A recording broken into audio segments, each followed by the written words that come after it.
My business trip ended earlier than expected, so I quietly returned home, hoping to surprise my family. Instead, I heard my 5-year-old daughter say to my wife, "Mommy, Romeo Dad is so much better than Dad. I want to go out and play with him again in the future."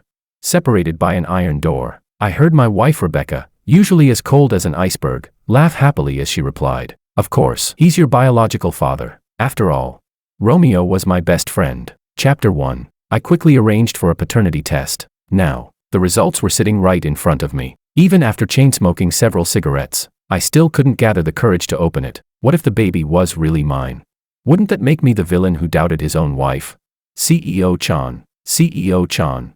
It wasn't until my secretary called my name several times that I realized I had lost my composure. CEO Chan. "This is the contract for the land parcel in the eastern suburbs. Please take a look." I rubbed the bridge of my nose. "Just leave it there. I'll review it later." We had invested tremendous effort to secure that piece of land. Once the project was finalized, the company's assets could easily double, yet I couldn't feel happy at all. After my secretary left the office, I opened the window and took in a breath of icy air. In the end, I opened the paternity test report. The report showed that my precious daughter, Julia, and I shared no biological relationship whatsoever. Black and white. I stared at it for a long while, then unexpectedly laughed. Of course, looking back now, all the signs seemed so obvious. After we got married, Rebecca, who had never shown much affection toward me, suddenly appeared one day wearing a sheer nightgown and became unusually proactive. Caught up in our passion, we didn't use protection. Yet as she kissed me, she told me she was in her safe period. From that day on, she became noticeably gentler toward me.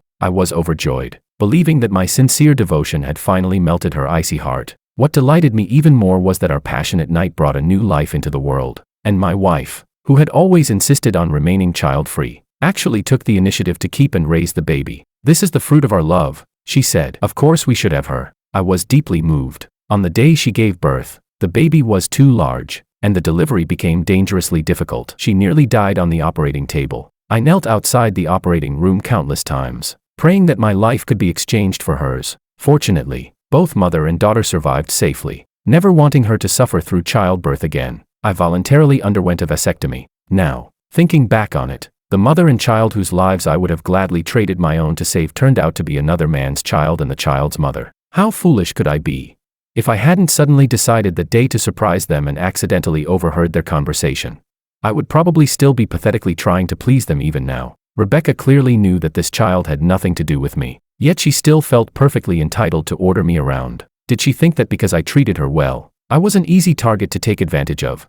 Chapter 2. Rebecca Lynn and I had the kind of marriage arrangement most commonly seen among prominent families. Our families were well matched in status and background, and we were introduced through mutual connections. I fell for her at first sight, but she had no feelings for me. She already had someone she loved, a man who had gone abroad in their youth and whom she had never been able to forget. Not long afterward, however, the Lynn family encountered a massive business crisis. Like something straight out of a cliché drama, she and her parents came to my family for help. They said that if we were willing to help the Lynn family survive the crisis, she would marry me. At the time, I was overjoyed. I imagined how happy we would be after marriage. I would treat her with sincerity and devotion, hoping she would one day return the same love to me. As long as I was genuine enough, she would surely see my worth, especially after Julia was born. Our relationship seemed to grow even closer. She would see me off in the mornings. I would pick Julia up and drop her off on time every day. People were always complimenting us on our marriage. I thought it was my warmth and dedication that had finally melted her icy heart, but reality delivered a resounding slap to my face. We had been married for 6 years. Julia was already 5 years old. All this time, Rebecca had known that Julia's biological father was someone else. Julia knew it too. The only one kept in the dark was me. Only me. Rebecca had accepted all the love and care I gave to her and Julia as though it were completely natural. She must have thought I was a fool, easy to deceive and easy to manipulate. Suddenly, my phone rang. A message from Rebecca appeared. "Wasn't your business trip supposed to be over already? Why aren't you home yet? Julia keeps asking for her daddy." When someone is speechlessly frustrated, they might actually laugh. I had prepared gifts long ago. I had rushed home early, wanting to surprise both mother and daughter. But what had I ended up seeing? Not a surprise, a shock. At the time, I was genuinely afraid I might lose control and do something reckless. So I left immediately and checked into a hotel, staying there for an entire week. Only now had she noticed that I was back. In fact, 2 days ago, I had even sent her a voice message telling her that I would be working late at the company recently and that staying at a nearby hotel would be more convenient. Rebecca had never even opened it. Or perhaps she never noticed my message at all. When you don't care about someone, you naturally don't notice these things. Thinking about it, I rubbed my temples, which had been tense for days without relief, and an overwhelming wave of exhaustion washed over me. This relationship had been unbalanced from beginning to end. I was truly exhausted. Chapter 3. Since meeting Rebecca, this was the first time I had ever ignored one of her messages. She had never been particularly patient with me. My delayed response had obviously annoyed her, because one phone call after another came flooding in. I desperately wanted to ask her how she could treat me this way. Had our marriage been nothing but a lie from the very beginning? But I forced my emotions down and answered the call with what little rationality I had left. What greeted me was an immediate barrage of accusations. Kevin, not replying to my messages. Are you dead or something? I was in a meeting. A meeting. For days and nights on end. You didn't even have time to send a message back. What? Because you're such an important busy man. Do you even remember that you have a wife and daughter? Julia calls for her daddy every day. How can you do this to us? I said nothing, because I wanted to ask her something too. Had I really wronged them? Had she forgotten that our daughter had absolutely no biological connection to me? But when my eyes landed on the family photo sitting on my desk, where Julia was kissing my cheek, my heart softened for a brief moment. And during that rare moment of weakness, Rebecca threw another icy sentence at me. Julia has a fever. She wants cake. Go buy one and bring it to the hospital. Then she hung up. Thank you for being so cold. You brought me right back to reality. In the past, I would always go buy it myself. This time, I had my assistant wait in line and purchase the cake instead. After receiving it, I wandered toward the hospital absent-mindedly, thinking about Julia, whom I had raised with my own hands since she was a baby. I still decided to give Rebecca some dignity. As long as she admitted her mistake, I could give her a respectable divorce. But when I reached the hospital room, I heard Julia's excited voice from inside. Daddy Romeo, a cake will be delivered later. I'll share it with you. My footsteps froze. I looked into the room. There was my good friend Romeo, the pediatrician, wearing a white coat and smiling as he gently pinched Julia's cheek. My daughter treats her daddy the best, doesn't she? Rebecca stood nearby, watching their interaction with a tender and happy expression. It was an expression I had never once seen on her face. Inside the room, the family of three looked warm and harmonious. Outside the door, I felt like a complete stranger. Something lodged itself painfully in my throat. I had rushed all the way here carrying a cake for my daughter. And in the end, was I supposed to feed it to the brother who had cheated with my wife? What was I to them? Some pathetic fool. Standing outside the door, I felt like a stone statue. I didn't want to go in, yet I couldn't bring myself to leave in such a humiliating manner either. It was Romeo who noticed me first. A bright smile spread across his open, friendly face. Ah, Kevin's here. Why are you standing outside? Come in, come in. The moment Rebecca heard that I had arrived, the happy smile on her face seemed to freeze. Instantly, she returned to her usual cold and distant expression. Clicking her tongue impatiently, she said, "What took you so long?" Chapter 4. I glanced at her and shot back. "And you don't know how long the line is at that cake shop?"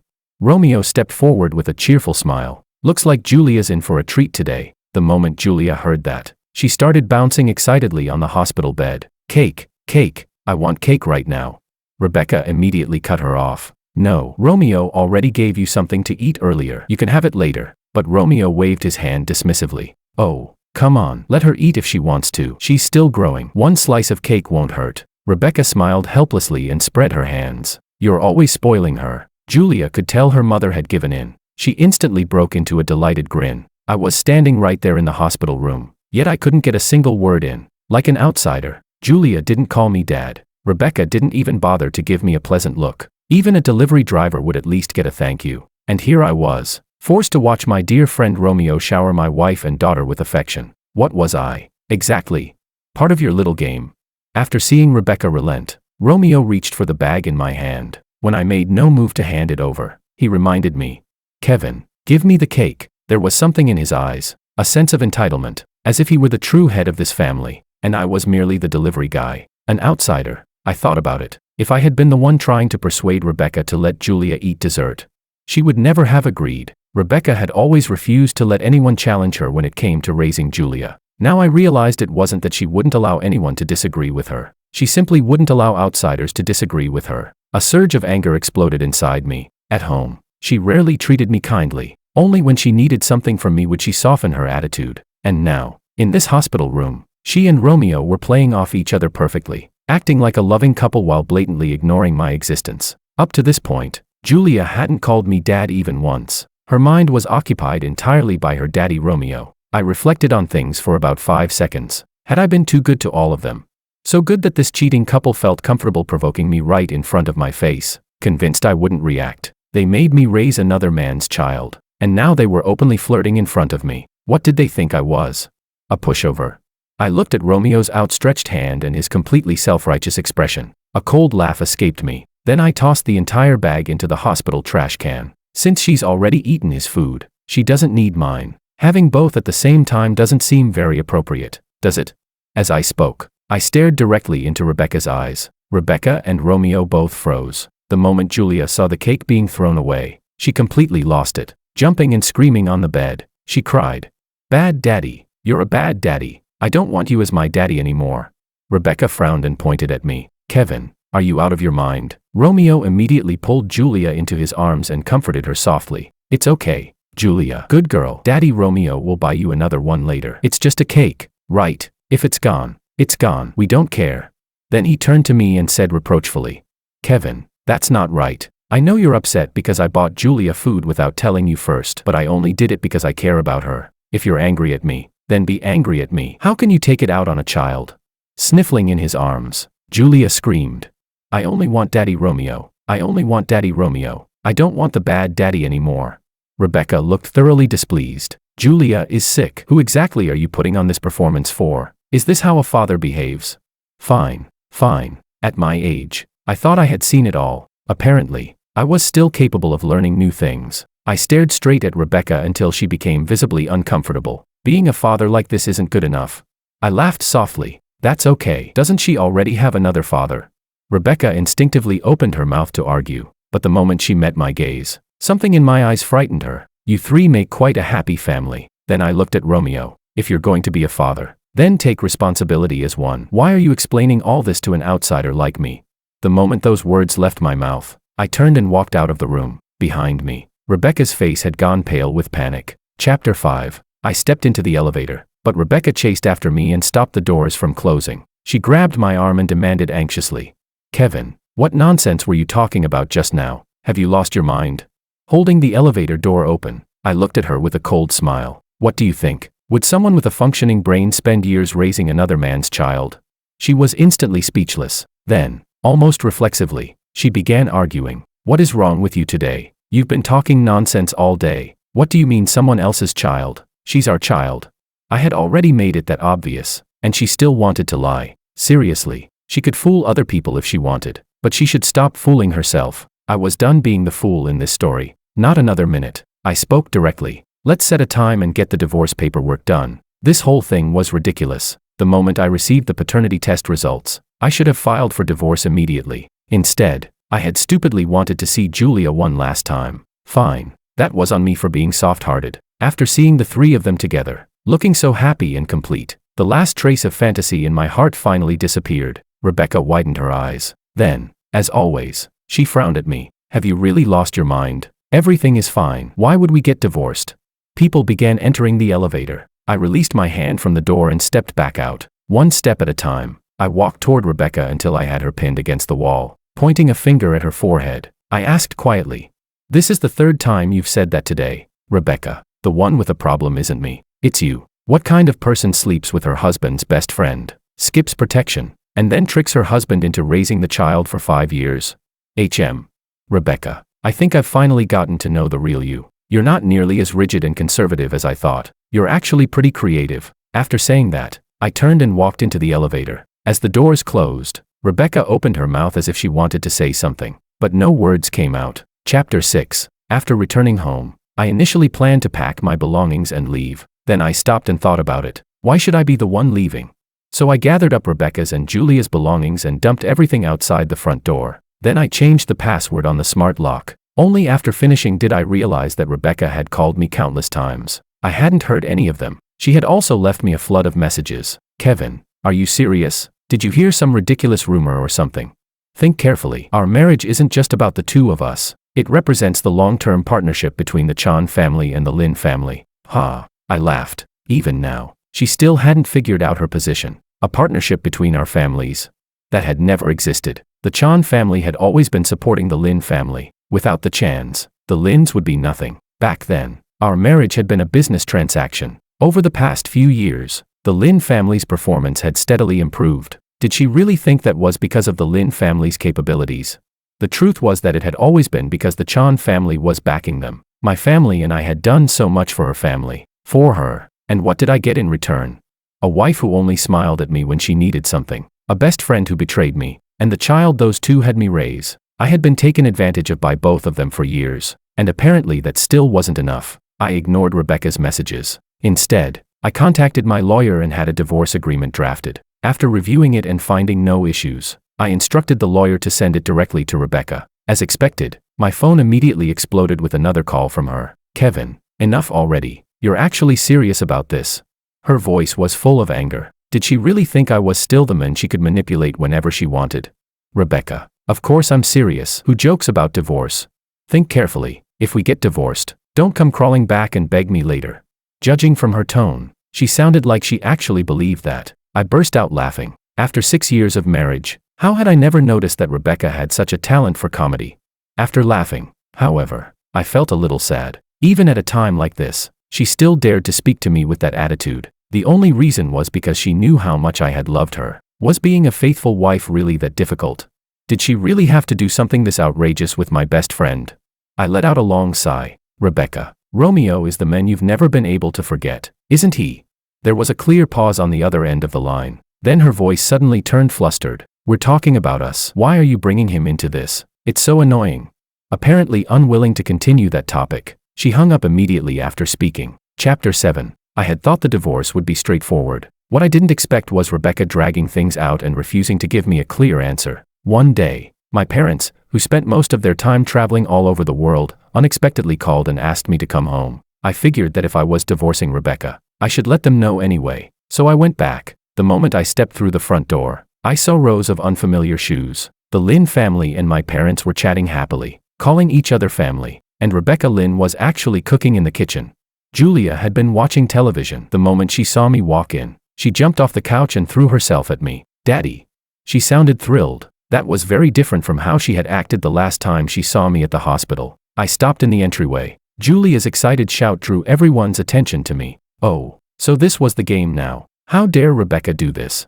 After everything she'd done, she still had the nerve to bring our parents into this and try to smooth things over. Sure enough, the moment I sat down, the nanny took Julia outside to play on the lawn. My father looked at me sternly. Rebecca told us you've been talking about divorce lately. What is wrong with you as a father? Are you just giving up on your child?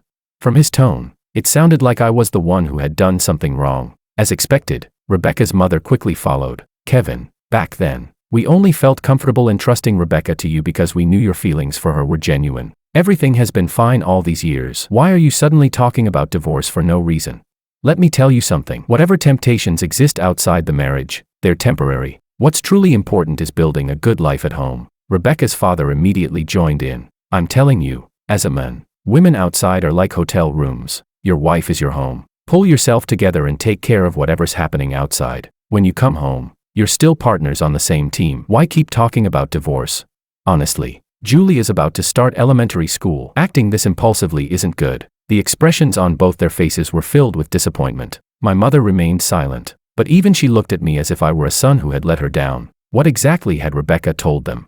Impressive. She had somehow convinced all 4 parents that I was the one at fault. I sat quietly for a moment before speaking. Finished? Is it finally my turn to talk? The 4 of them exchanged confused glances. I opened my briefcase and pulled out the paternity test report that I had practically memorized from reading it so many times. Then I slapped it onto the table. Let's skip dinner today. I originally wanted to leave Rebecca some dignity. I've already done more than enough for her. But now, I've changed my mind. If I save dignity for someone like your precious daughter, then what happens to decent people like me? How good had I been to her over the years? Good enough that she had mistaken me for a complete simp. The kind who would accept anything without complaint. How could someone's sense of entitlement grow this large? Since she had the courage to drag both families into this, did she really think I would stay silent? Chapter 8. The moment I said that, both sets of parents sensed that something serious was going on. For once, everyone fell silent and looked at me. Rebecca, stop pretending to be busy. Come out. And everyone else, come over and hear exactly why I'm insisting on this divorce. Rebecca turned off the stove, washed her hands, dried them, and took her time coming out. Things she had never once done at home. Who exactly was this performance for? She was even wearing the dress I had bought her for our wedding anniversary. Back then, she had glanced at it once and shoved it into the closet, never wearing it a single time. See? She always knew how to make me happy. She simply never wanted to. What I hadn't expected was for her to wear it on an occasion like this, and then gather both families together while subtly implying that I was the one who had done something wrong. Cooking, wearing the dress I bought her. Was this supposed to be her version of admitting fault? Rebecca must have thought I was some hopeless fool. What? Were the words, "I'm sorry," physically painful for her to say? The irritation inside me ignited instantly. Like a firecracker, my temper exploded. I put on a friendly smile and flipped the paternity report over, revealing the title on the front. Everyone here can read, right? Then take a look for yourselves. I didn't want to waste another word. The moment Rebecca saw what I had taken out, all the color drained from her face. Her lips trembled as she stared at me in horror. How could you have done a test like that?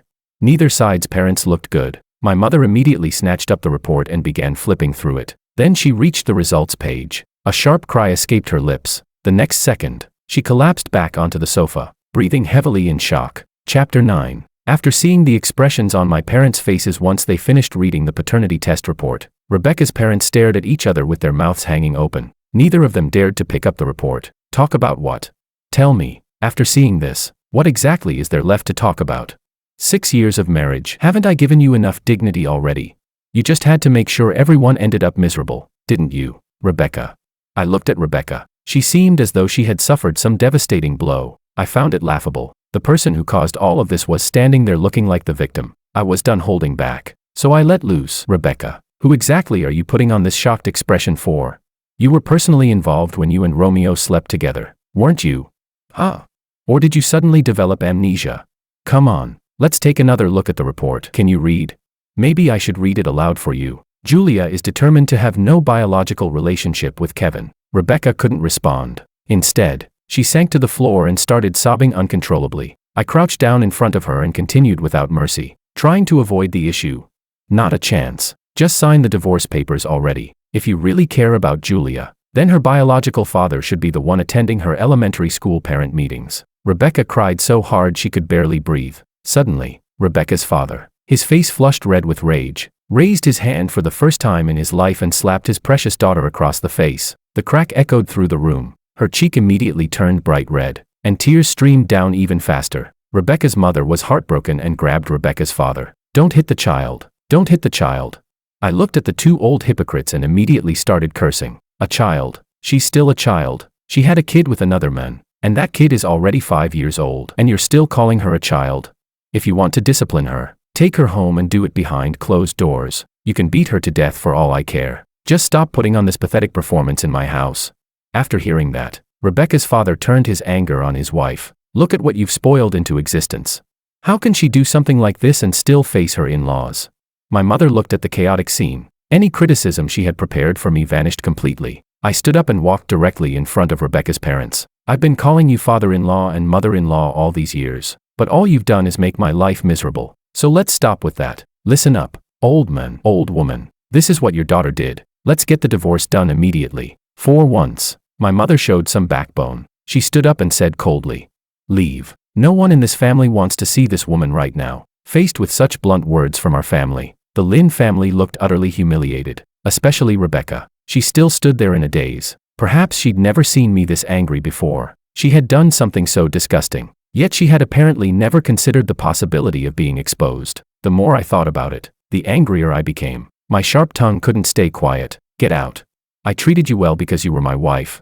You cheated on me and expect me to keep smiling at you.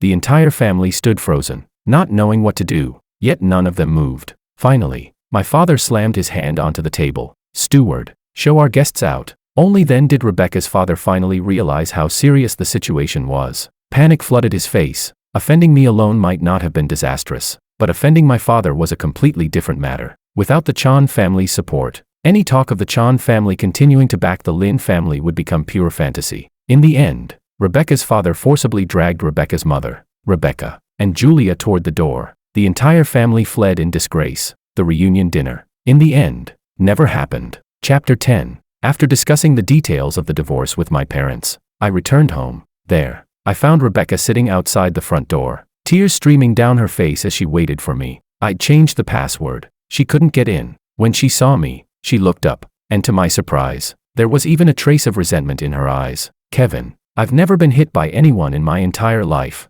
Look at me now. Are you satisfied? Has your anger gone away?" She slowly stood up. The dress I had given her was wrinkled and disheveled. The red, swollen handprint on her left cheek was impossible to miss. What? Was she trying to gain sympathy from me? I wasn't the one who hit her. The whole thing felt absurd. So I asked, "You slept with my best friend, used no protection, and ended up having a child. Then your solution was to let me unknowingly raise that child for 6 years. Now your father slapped you because the truth came out and he felt humiliated. And somehow you're implying that I should calm down, forgive everything, and get back together with you." Before all this happened, Rebecca had never heard me speak so bluntly. Apparently, she couldn't handle it. She let out a choked sob and nearly collapsed on the spot. I ignored her and unlocked the door. Rebecca immediately shoved her hand into the gap and tried to force her way inside. But when she realized I had no intention of slowing down as I closed the door, she panicked and pulled her hand back. The door slammed shut, leaving her outside. From the other side, she shouted, "Kevin, do you really have to be this heartless?" Using the last bit of patience I had left, I answered seriously, "You don't actually think I'm a heartless one, do you? There were countless opportunities to avoid all of this. You could have prevented this tragedy at every turn, but instead, you chose every disgusting option available. Rebecca, these were your choices, weren't they?" She fell silent. Word by word, I pressed on, "If you didn't want to marry me, then you shouldn't have married me. But if you were going to marry me, why did you have a child with another man? And then make me raise her? You're truly something else. Now that we're divorcing, won't you finally be free to be with Romeo?" Rebecca was crying so hard she could barely breathe. Between sobs, she stammered, "Kevin, it's not like that. Please, just listen to my explanation." The moment I heard that, my anger flared again. "Explanation my ass. I only have one question for you. Is Julia Romeo's daughter or not?"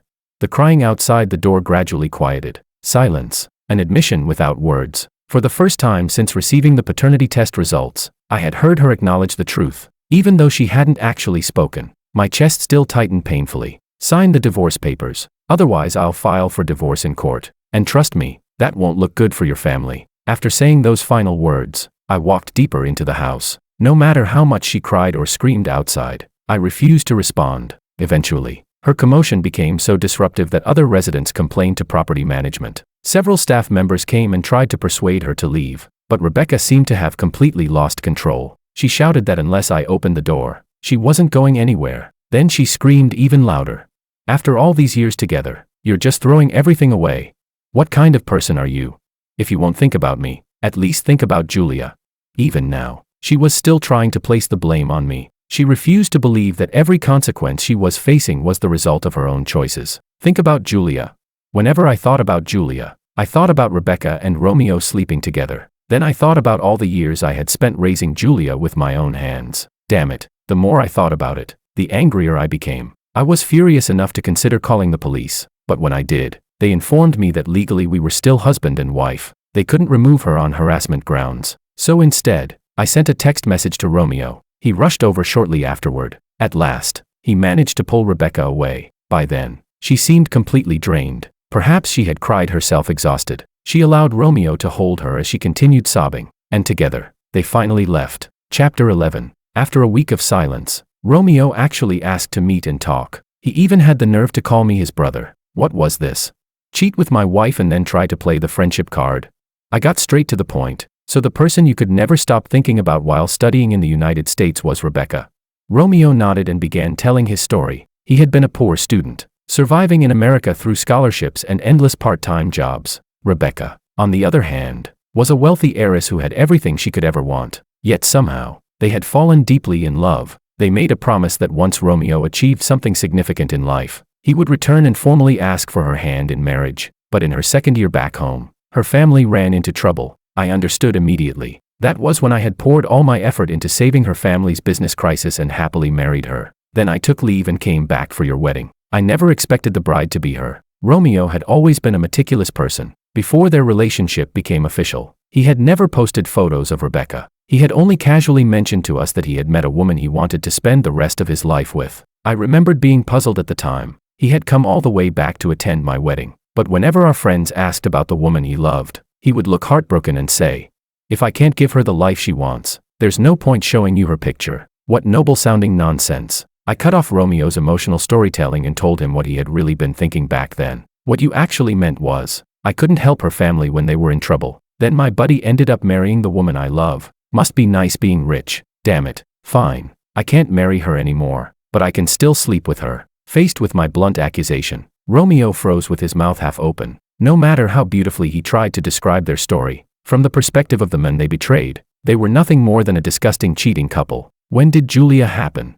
The question hurt to ask. After a long silence, he finally answered, "It was during your wedding. She was in the lounge." I picked up the glass of ice water in front of me and threw it directly into his face. Water soaked through his suit. On our wedding day, Rebecca had suddenly told me she felt tired after drinking and wanted to rest in the lounge for a while. Meanwhile, I had been outside, accompanying both families and making rounds to toast our relatives and guests, and while I was doing that, they were inside betraying me. Fine, they would both pay for this. Chapter 12. Rebecca Lynn kept refusing to sign the divorce agreement. In response, my family unilaterally suspended all cooperation with the Lynn family. The Chan family suffered some losses as well, but to us, it was little more than pocket change. If we lost it, we lost it. For the Lynn family, however, it was devastating. The Lynn family had never been on the same level as the Chan family to begin with. The two companies weren't even comparable in scale. After the Lynn family had suffered its earlier crisis, it was only through the Chan family's support that they had managed to survive. Now, we had inventory ready to ship. We simply refused to deliver it. As a result, the Lynn family missed deadlines with their own clients. One problem led to another. Before long, Rebecca's parents personally forced her to sign the divorce papers. Her father cursed furiously. "When you were with Kevin, all you could think about was that shameless Romeo. Now that Kevin doesn't want you anymore, why are you pretending to be devoted and heartbroken? And you're dragging the whole family down with you. You're completely useless." Rebecca's mother cried every day. She could barely bring herself to care for Julia anymore, especially after the day the family was forced to pay an enormous contract penalty. That day, Julia happily cheered. "Yay, I don't want the bad daddy anymore. He wouldn't even let me eat cake. Now I have Daddy Romeo. I can eat cake every day."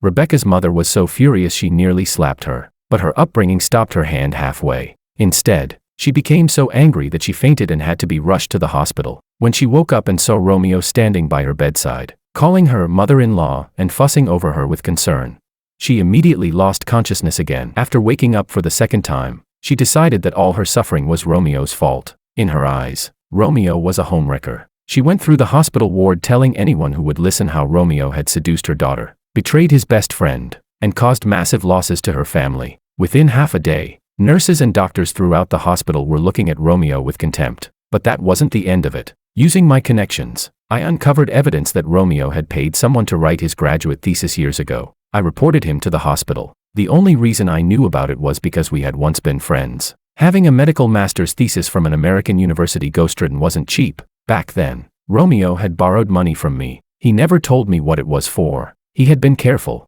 but being careful only gets you so far when the person you're dealing with has resources. At the time, I had simply wanted to find out what he spent the money on. I never expected to uncover such a valuable gift. The day he was suspended from the hospital, I kindly showed up to pick him up after work. Well, look at that. Not working today.